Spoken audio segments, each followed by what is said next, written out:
مشاهدينا الكرام، اهلا بكم من جديد. بكل اسف وبكل حزن وحسره تلقينا خبر معرفه هويه جثه الطفل التي وجدت بميلا. للاسف الجثه هي للطفل أنيس محفوظ بن رجم.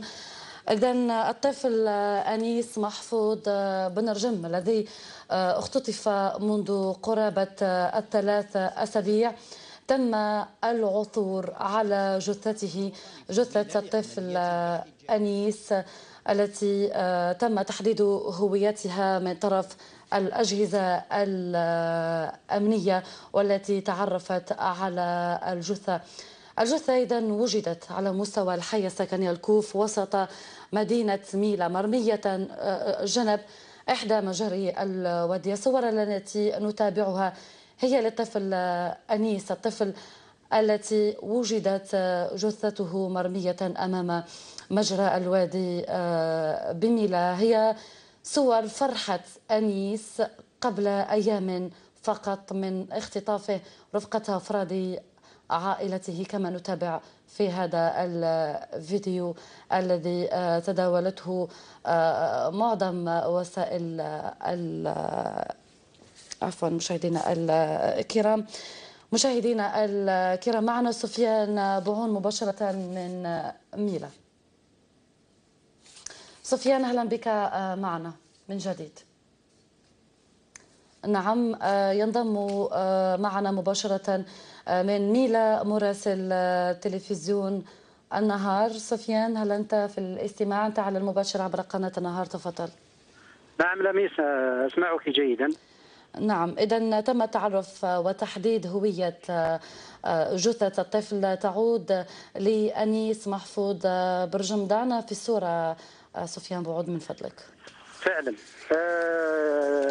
بكل حزن كما أوردت لميس وبكل أسى طبعا تأكد تلفزيون النهار من مصادره الخاصة أن الجثة تعود للطفل محفوظ أنيس بن رجم الذي اختفى أو اختطف كما تم تداوله منذ 20 يوما أو ما يزيد عن يوم آخر. طبعا على مستوى حي الكوف ببلدية عاصمة الولاية ميلا، المعطيات التي تم تسريبها حصريا لتلفزيون النهار تؤكد أنه فعلا الجثة تعود لهذا الطفل المرحوم. استنادا إلى مصادرنا الخاصة لميس أوردت أن الجثة في حالة متعفنة، وربما هذا هو الشيء كما أوردت في الشيء الذي جعل التحقيق أو التعرف عليها على مستوى نقطة العثور على هذه الجثة يطول لأزيد من 3 ساعات متتالية. طبعا تلفزيون النهار تابع مباشرة كل العمليات التي تمت. طيب، نعم. هل لك أن تدعنا ربما تصف لنا؟ أكيد أننا نعلم أنه حالة العائلة تكون في حالة ربما خاصة الوالدين الأم الأب تكون في حالة هستيريا، يعني ليس هناك ما تصفه لنا عن حالة العائلة. أكيد أنه الجيران أفراد العائلة كلهم يساندون العائلة المقربة من الطفل أنيس. نعم لميس، ربما قبل الإجابة على هذا السؤال أود الإشارة إلى الطريقة التي تم العثور فيها على الطفل أنيس. طبعا تمت صبيحة هذا اليوم عملية مسح إضافية من طرف مصالح أمن الولاية، وهي العملية التي تعتبر حوالي 6 أو 7 على التوالي التي تقوم بها مصالح الأمن، التي استعملت فيها كل أعوانها وكل الكلاب المدربة، وتم تحديد نقطة العثور حول على جثة الطفل. طبعا النقطة التي تم العثور فيها حسب شهود عيان أؤكد لميس تفيد أنها نقطة صعبة الوصول إليها، يعني صعبة أنه يتم تحديدها بسرعة. ربما هذا هو الشيء الذي جعل هذا الحادثة تثير الكثير من الخوف في أوسط المواطنين، حالة من الرعب، حالة من الصدمة. فيما يتعلق بسؤالك لميس، ربما فيه صدمة غير مسبوق يعني في أوسط سواء عائلتي بن رجم أو عائلة بوحبيلة أو المجتمع المحلي من خلال الجيران، الأصدقاء، الأهل. ربما أن القضية أصبحت قضية رأي عام هذا الشيء ضاعف من حدة هذه القضية ومن تداعياتها ومن تأثيرها حتى على مسار التحقيق. والذي تعاطينا معه طبعا في تلفزيون النهار عبر كافة مراحله. فيما يتعلق بالوالدين، أشار مصدر النهار طبعا أنه تم تعرفهما على هوية ابنيهما. إلى ذلك الحين تم تحويل الجثة بأمر من وكيل الجمهورية لدى محكمة ميلا وبحضور مصالح أمن الولاية باعتبارها المكلفة فيما سبق بالتحقيق والتحري في هذه الحادثة باعتبارها تقع ضمن دائرة الاختصاص الخاصة بالشرطة. تم تحويلها وانتشالها من قبل مصالح الحماية المدنية. وطبعا هذه الإجراءات التقنية أو الترتيبية المعتادة في إطار التنسيق بين مختلف التجهيزات الأمنية. إلى هنا تم تحويل الجثة من قبل وحملها من قبل أعوان الحماية المدنية. تم وضعها بسيارة الإسعاف وحولت مباشرة إلى مصلحة حفظ الجثث. الآن نحن متواجدون لميس بمستشفى الإخوة المغلاوي. طبعا نحن ننتظر في هذه اللحظات أن تصل الجثة مباشرة إلى المصلحة المعنية لأجل وضعها. وأورد مصدر تلفزيون النهار دائما لميس أن المكان الذي تم العثور فيه يعني على الجثة تم على بعد حوالي 150 مترا عن المسكن العائلي لجد الطفل المختفي أو المختطف منذ ما يزيد عن 20 يوما كما أوردت سلفا. هنا لميس أود بالتأكيد أنه ربما أشرطة الفيديو التي بثها تلفزيون النهار قبل حوالي 3 أيام ضاعفت من الضغط عبر على الجهات العاملة على التحقيق. أثارت الكثير في أوساط الرأي العام في المجتمع المحلي سواء في ولاية ميلا أو على مستوى كل ولايات الوطن. يعني حتى تلقينا يعني مكالمات هاتفية من كافة أرجاء الوطن تتحدث وتتساءل وتستفسر وتحب معرفة ما هو الجديد فيما يتعلق بهذا الطفل البريء. الترتيبات أو النتائج الأولية يمكن أن يشير إليها تلفزيون النهار طبعا وهي دائما استنادا إلى مصادرنا الخاصة لميس أنه لا توجد وفقا للمعاينة الأولية التي تم القيام بها إلى أن يثبت العكس. لا توجد يعني آثار أو اعتداء واضح المعالم على الجثة. ربما هذا الشيء الجزء المهم في هذه العملية يدفعنا آليا. نعم تفضل. نعم سفيان نحن في الاستماع. نعم ربما هذا الشيء التفصيلي المهم يطرح الاستفهام حول حقيقة إن كان الطفل اختطف أم لا. طبعا مصادر تلفزيون النهار أشارت أنه سيتم تشريح الجثة ليلة اليوم على أن يتم الإدلاء بتصاريح وتقارير رسمية من قبل سواء نيابة الجمهورية في إطار قانون الإجراءات الجزائية المعمول به أو من طرف مصالح الأمن باعتبارها المعنية أو السيد النائب العام لدى مجلس قضاء قسنطينة باعتباره شخصيا يتابع الملف يوما بيوم ودقيقة بدقيقة نظرا لاعتبارها قضية باتت تثير الرأي العام.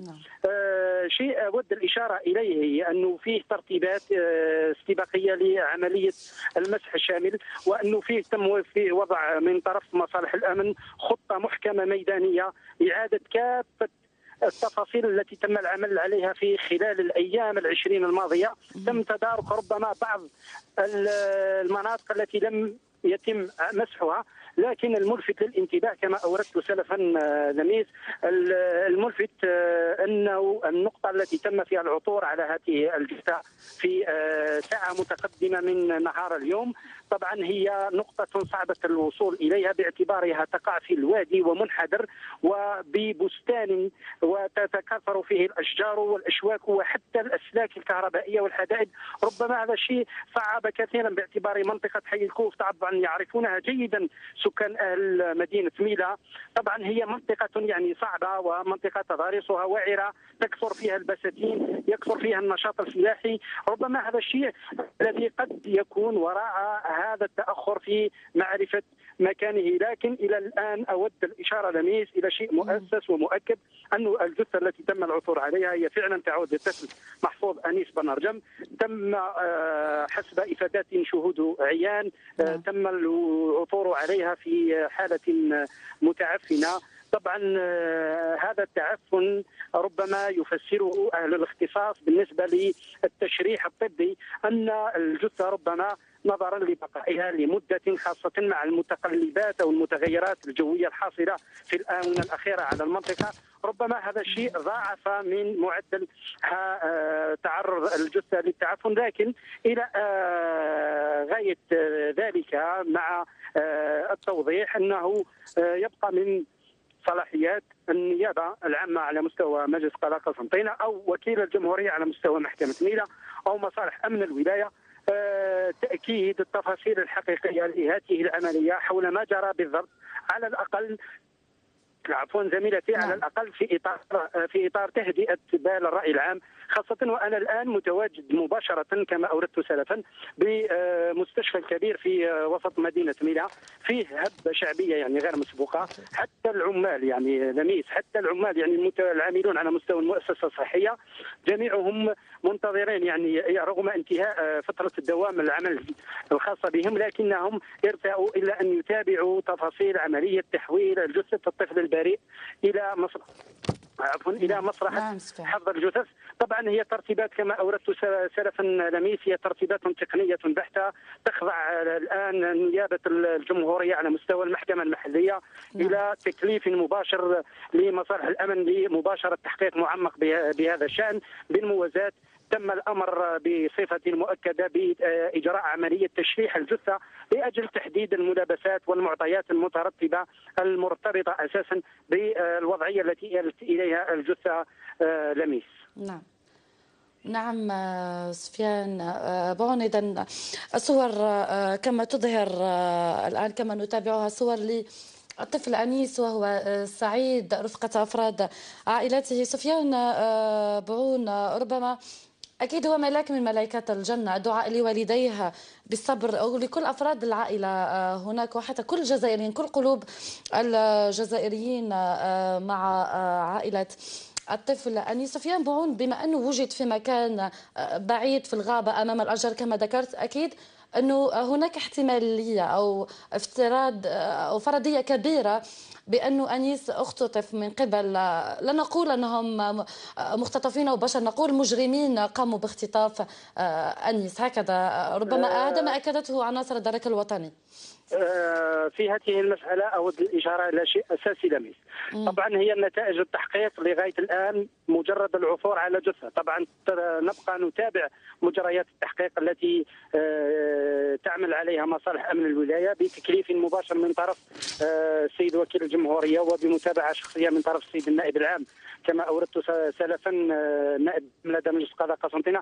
طبعا التأكيد بين السقوط في الوادي دون انتباه الأهل وبين فرضية الاختطاف أو الفعل الإجرامي حول ما تعرض إليه الطفل ربما هي تبقى مجرد تخمينات. طبعا لميس ونحن كإعلاميين طبعا ربما نود إشارة إلى شيء أساسي بالنسبة للرأي العام، أننا نحن لا نؤكد أو لا ننفي، ولكننا نتابع التفاصيل العملية. ربما قد تظهر للعيان بعض التفاصيل الجديدة، لكن مصادر وإفادات شهود العيان أود التأكيد على هذا الشيء لميس أساسا، أنه بالنسبة لإفادات شهود العيان تشير أنه لا توجد أي آثار ولو جزئيا باعتبارها معطيات أولية في انتظار النتائج طبعا النهائية للتحقيق. لا توجد آثار ربما تعرض إليها الطفل. ربما هذه بعض التفاصيل التي يتم تسريبها حصريا كما أوردت سلفا لميس لتلفزيون النهار، لكن تبقى كافة الاحتمالات وكافة المعطيات بيد سواء نيابة الجمهورية أو بيد مصالح الأمن أجل تأكيد حقيقة ما وقع. طبعا نحن الآن نورد تفاصيل العثور وطبيعة الهوية العائدة لهذه الجثة، ولكننا نشير أنه تأكيد فرضية الاختفاء أو الوقوع سقوطا أو الاختطاف ثم الاعتداء ثم القتل هي كلها مجرد مصطلحات. طبعا سنبقى نتداولها إلى غاية أن تؤكد أو تنفي أو تبين بصفة نهائية نيابة الجمهورية حقيقة ما وقع وتعطي تفاصيل للرأي العام. ولا أظن أنه ذلك يعني بعسير، لأنه شاهدنا بأم أعيننا منذ الإبلاغ عن العثور على الجثة، شاهدنا وكيل الجمهورية طبعا تنقل شخصيا برفقة رئيس أمن الولاية، برفقة المصلحة الولائية للشرطة القضائية، فرقة البحث والتحري، مصالح الدرك الوطني بمختلف فرقها، وكذلك الحماية المدنية. تم معاينة المكان بدقة، تم توجيه تعليمات نيابية صارمة في هذا الشأن، تم إحاطة المكان كما أوردنا في تدخلاتنا السابقة لميس، تم أخذ كافة البصمات، كافة النقاط المشتبه فيها على مستوى مكان العثور. نعم سفيان بون، شكرا جزيلا لك على كل هذه التفاصيل. أكيد ستوافينا بالمزيد من المستجدات في قادم أخبارنا، أو سيكون الجديد خلال الساعة الإخبارية و90 دقيقة أخبار ستكون في تمام الساعة 5. مشاهدينا الكرام، كانت هذه تفاصيل قضية هوية الطفلة التي تم العثور عليها بميلا منذ لحظات والتعرف على الجثة. السؤال المطروح: إلى متى ستتواصل أو سيظل مسلسل اختطاف الأطفال في الجزائر؟ إلى هنا السؤال المطروح: هل هي أمراض نفسية أو نقص الوعي الاجتماعي؟ كلها أسئلة سنجيب عليها في قادم مواجزنا الإخبارية بالتحليل والمناقشة. مشاهدينا الكرام، الطلب ربما أو ندعو الصبر للوالدين، لأنه أكيد أنيس هو ملاك من ملائكة الجنة. الصبر والدعاء فقط لوالديه ولذويه ولكل أفراد عائلته بالصبر في قضية الطفل أنيس. هذا كل ما كان لدينا. مشاهدينا الكرام، سنكون معكم في البث المباشر في تمام الساعة 5 رفقة زميل هارون نمول. شكرا لكم، في أمان الله. هاي نبدأ.